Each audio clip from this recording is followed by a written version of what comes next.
जी हाँ दोस्तों, देर रात मोदी और शाह का एक ऐसा कदम जिसे सुबह से दोपहर होते होते राहुल ने कर दिया धराशायी। स्वागत है आप सभी का। आप देख रहे द राजनीति का विशेष सेगमेंट खबर और विश्लेषण। मैं हूं जबार खान।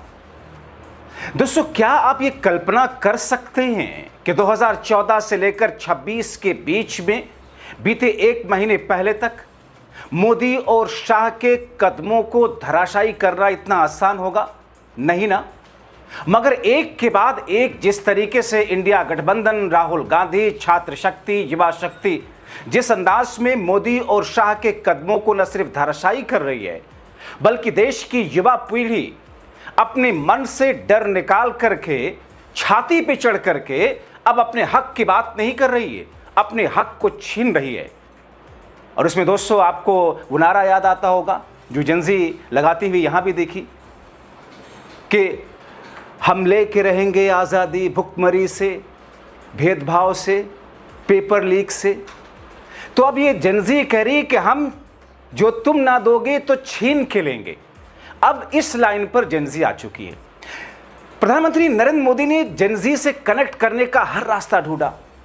आपने वो फ्रेंड्स वाला इंस्टा वाला वीडियो उनको देखा, लेकिन फिर रात में एक वीडियो उन्होंने इंस्टा पे डाला, लेकिन इस बार उन्होंने फ्रेंड्स नहीं कहा, इस बार वो थोड़ा साथियों पर आ गए। उनको लगा कि ये तो जगहसाई हो रही है। मगर दोस्तों, प्रधानमंत्री मोदी एक तरफ जेनजी से कनेक्ट कर रहे हैं और ये दर्शाने की कोशिश कर रहे हैं कि छात्रों के लिए हमारी ही पार्टी तो कर रही है काम, हम ही तो छात्रों के सबसे बड़े हितैषी हैं।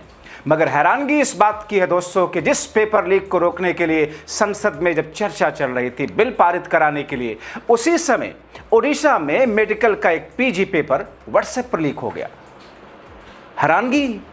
मतलब एक तरफ मोदी रील पर रील पेले जा रहे थे, रील पर रील ठोके जा रहे थे ताकि जेनजी से कनेक्ट करो, और अपनी पार्टी की बैठक के बीच में वो क्या कह रहे थे, इंस्टा पे आओ, सोशल मीडिया पर आओ, जनता से कनेक्ट करो। उनको लगता है कि सोशल मीडिया पर आकर जनता से कनेक्ट करने से ही सारी समस्याओं का समाधान हो जाएगा। मतलब जनता बेवकूफ है, देश का जेनजी बेवकूफ है। क्या आप अगर इंस्टा पे आकर उनको नहीं समझाएंगे तो नहीं समझेगी? अरे आप लाख आपने समझाया था ना कृषि कानून, फिर आपने गिड़गड़ाते हुए कहा था ना कि मैं मानता हूं कि मैं समझा नहीं पाया। तो आपके पास सारा तंत्र है दोस्तों। मतलब प्रधानमंत्री मोदी रील बना करके जेनजी को बनाने की कोशिश करते हैं, हम आपके लिए तत्पर हैं। मगर दूसरी तरफ जो खबरें छपी हैं, उन खबरों ने छात्रों को और आक्रोशित कर दिया।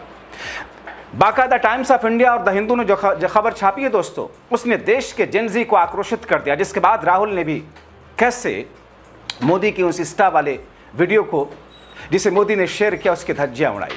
मोदी शाह को कुछ ऐसा कहा जिसकी कल्पना नहीं होगी। देखिए पहले खबर, सरकार छात्रों के खिलाफ कानूनी कार्रवाई और एफआईआर वापसी की बात करती है दोस्तों।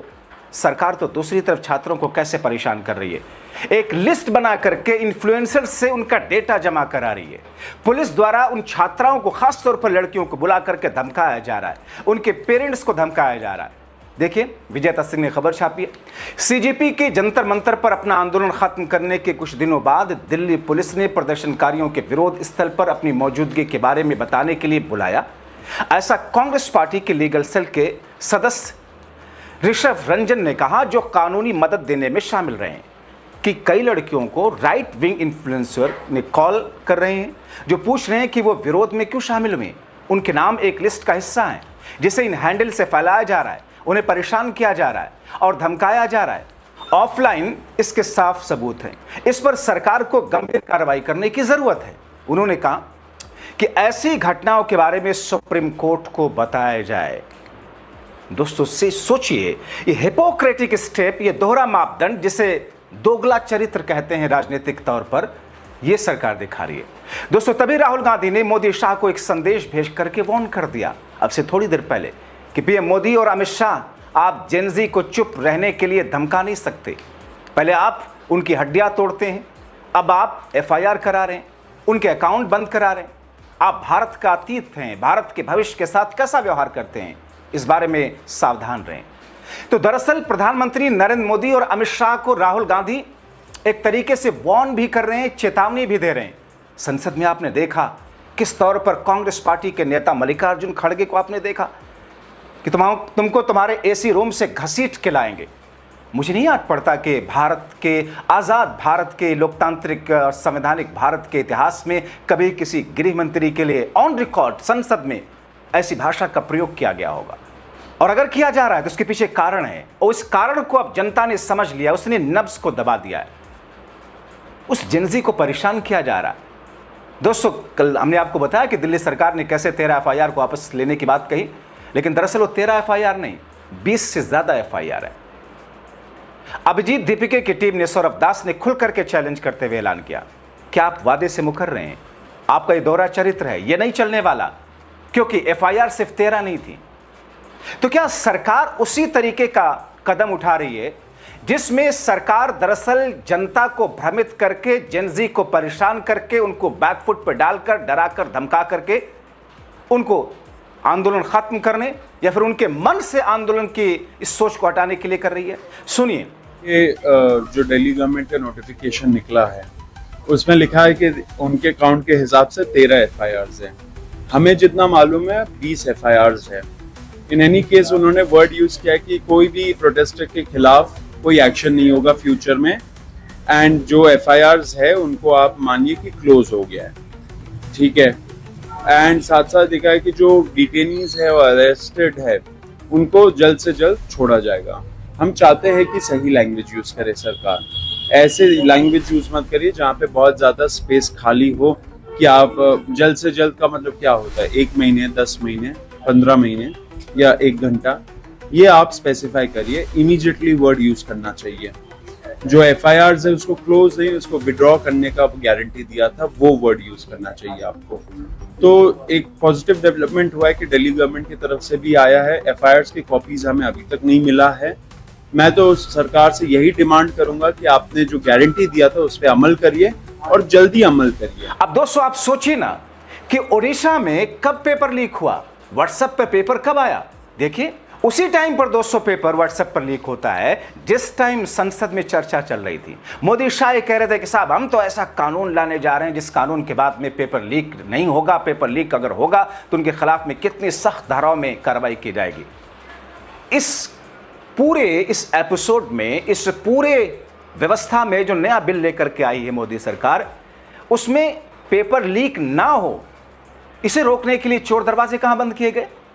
कानून तो आप 2024 में भी लेकर के आए थे जब नीट का पेपर लीक हुआ था, तब भी आपने उस चोर दरवाजे को जानबूझ करके खुला रखा था ताकि लीक होते रहें। और जाहिर तौर पर यह वो स्थिति है जिस स्थिति से मोदी शाह या तो मुंह चुरा रहे हैं या तो आंखें चुरा रहे हैं।